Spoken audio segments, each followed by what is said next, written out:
Halo warga YouTube, dimanapun kalian berada, jangan lupa klik subscribe dulu agar lo semua dapat mengikuti konten-konten gue yang bermanfaat ini. Sesuai dengan judul videonya, gue di sini mau bahas mengenai cara mengatur keuangan rumah tangga. Semua orang tahu bahwa rumah tangga itu selalu dikaitkan dengan perkara keuangan. Bahkan, keuangan itu sendiri tak bisa dipisahkan dari aktivitas keluarga. Dari mulai kebutuhan sandang, pangan, papan, semuanya membutuhkan keuangan. Akan tetapi, gue menyadari bahwa di zaman sekarang ini banyak yang masih tidak memperdulikan mengenai manajemen keuangan rumah tangga. Padahal, untuk mensejahterakan keluarga sangat dibutuhkan kecerdasan finansial sebagai dasar untuk membentuk keuangan keluarga yang baik. Oke, langsung aja gue bahas cara mengatur keuangan rumah tangga. 1. Mencatat pemasukan dan pengeluaran. Kalau lo seorang ekonom, pasti ngerti banget kenapa mencatat pemasukan dan pengeluaran duit lo sangat penting buat rumah tangga.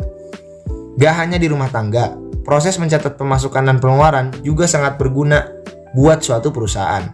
Dengan lo mencatat pemasukan dan pengeluaran, lo bisa melacak pengeluaran dengan stabil. Lo juga bisa mengontrol biaya untuk apa lo membelanjakan duit lo dan berapa banyak duit lo yang dikeluarkan. Angka-angka harian ini akan jadi pengingat untuk melihat apakah lo melebihi dana anggaran bulanan lo.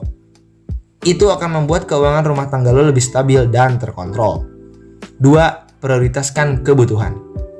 Semakin lo memfokuskan pengeluaran lo hanya pada kebutuhan lo, maka dapat dipastikan bahwa dana yang dikeluarkan oleh duit lo akan tetap terjaga. Sehingga tidak mengakibatkan krisis keuangan karena sering keluar dari beban biaya kebutuhan lo.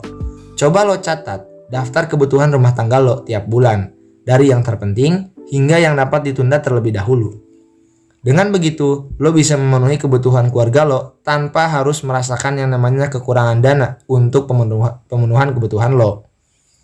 3. Membuat alokasi dana. Apa yang gue maksud dari alokasi dana ini adalah duit dari penghasilan lo coba untuk alokasikan pada tabungan simpanan lo. Sehingga ketika suatu saat duit yang udah ditabungin lo terkumpul banyak, lo bisa beli aset atau menginvestasikan duit itu agar bisa jadi passive income. Lo bakal dapat tambahan pemasukan dari tabungan lo yang udah dialokasikan buat dana investasi jangka panjang.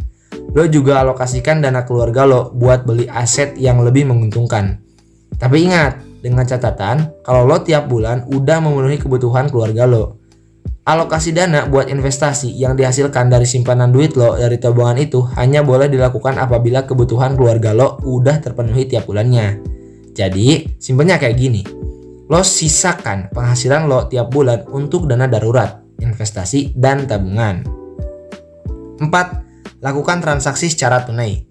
Gue paham betul kalau misalkan setelah pemenuhan kebutuhan tercapai, kita sering terlena dengan pengen membeli barang-barang yang kita inginkan.